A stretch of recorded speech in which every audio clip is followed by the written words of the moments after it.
Okay, so we're going to talk about some flexibility for the lumbar spine. So again, we're targeting muscles kind of above and below the lumbar spine as well as over the lumbar spine. So we're going to start with trigger pointing the QLs. So we're going to take a lacrosse ball. Andrew's going to lay on her back. Yeah, so the ball is going basically anywhere between the bottom of the rib cage and the top of the pelvis. Out to the side is going to be more QL. The closer to the spine she is going to be erector spinae. Both are great to trigger point. So you can lie on your back. And then if this is good here, you can hang out here. If it doesn't feel really intense enough, you can bring the same leg or both legs up to your chest. Yeah, which is going to stretch out in there as well. Good. And then for this, you're just going to hold until you feel a decrease in intensity or until you actually feel yourself physically relax over the ball. Good.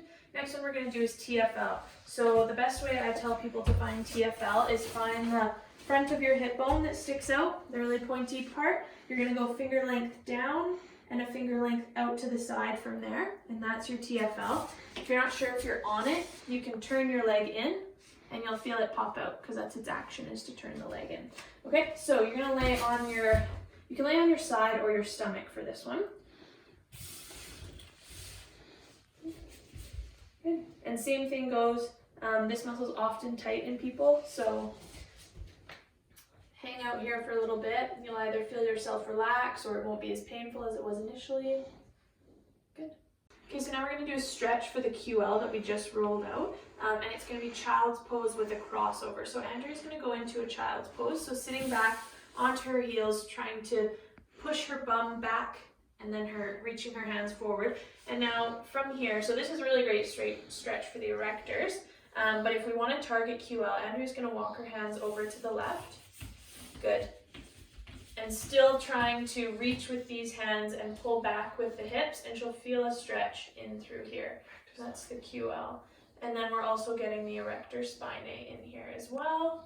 And then she can go over to the other side. Again, you're holding this until you feel a release or a decrease in intensity. Good. Yeah, really good.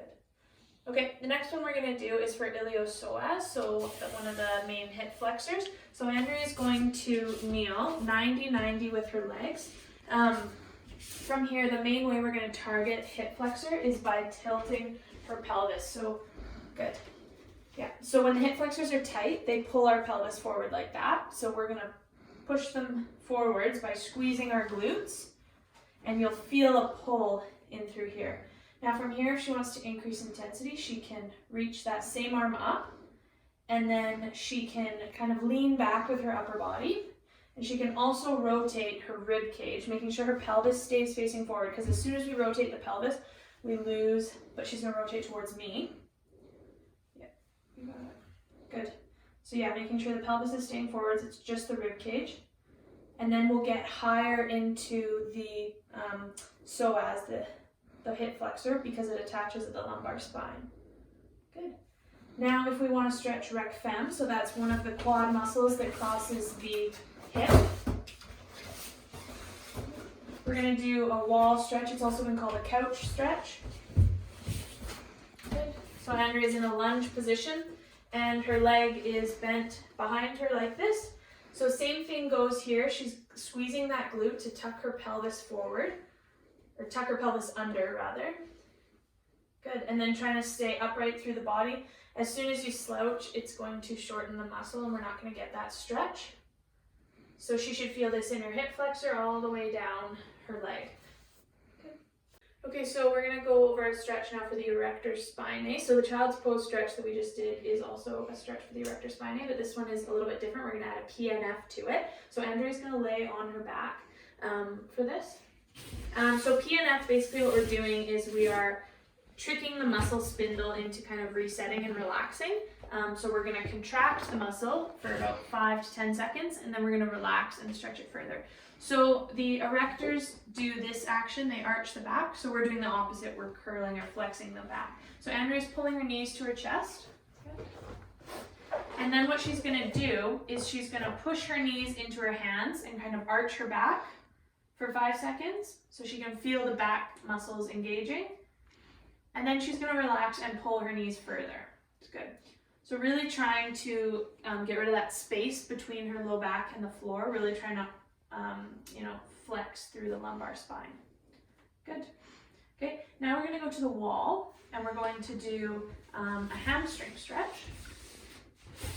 So this one is also going to use PNF technique. So one foot is up the wall. Good. Wherever you are, if you're not this flexible, you can move your hips out.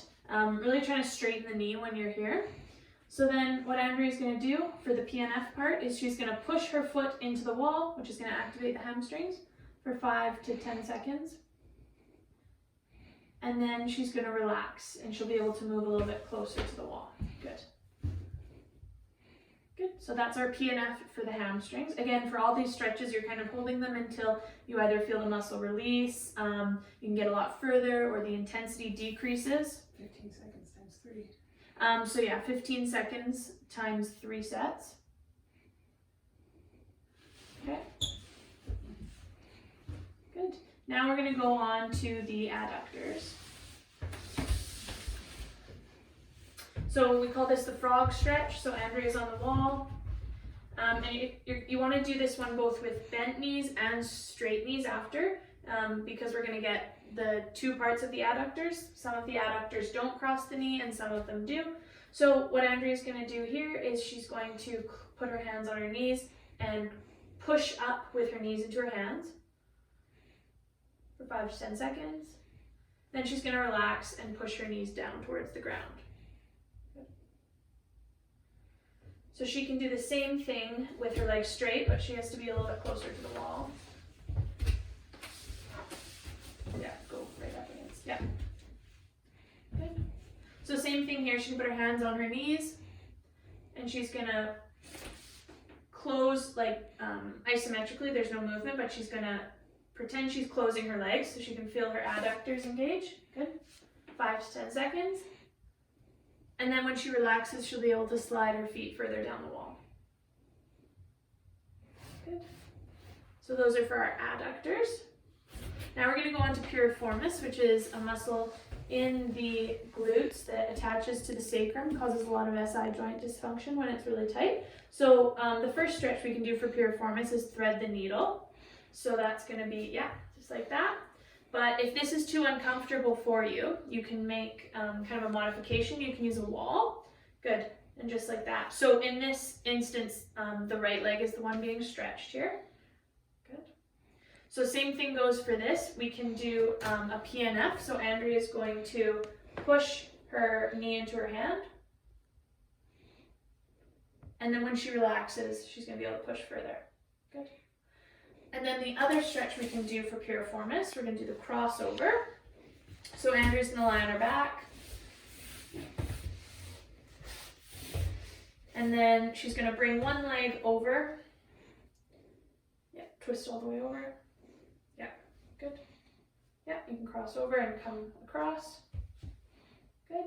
So from here, she can hang out. This is going to stretch really well through the glutes and piriformis. But then she can also put a hand on her knee and then do PNF. So she's going to then push her knee into her hand and then relax and take herself further. Good. I'll show here because I can. Yeah. Okay. Okay, so the last way we're going to stretch the hamstrings and adductors. So you can do the wall stretch that we did before, but there's another variation that you can do. So Andrea's going to be kneeling on one leg, and the other leg's going to be out directly to the side. Okay. You can always put something under the knee if this is uncomfortable for the knee. And then making sure both of her hips are facing forwards. If her toe is facing forwards, we're going to be getting adductors. So from here, Andrea is going to side bend over to her right, which is going to tilt the pelvis and really pull on the adductors, making sure your knee is straight here. Then if we want to get hamstrings, all Andrea has to do is rotate her foot up. So make sure both hips are still facing forwards. Good. And then you can also do a PNF here. So from either position, whether it's toes forward for adductors or toes up for hamstring, you're going to push that heel into the ground. And then as you relax, you'll be able to bend further into that stretch.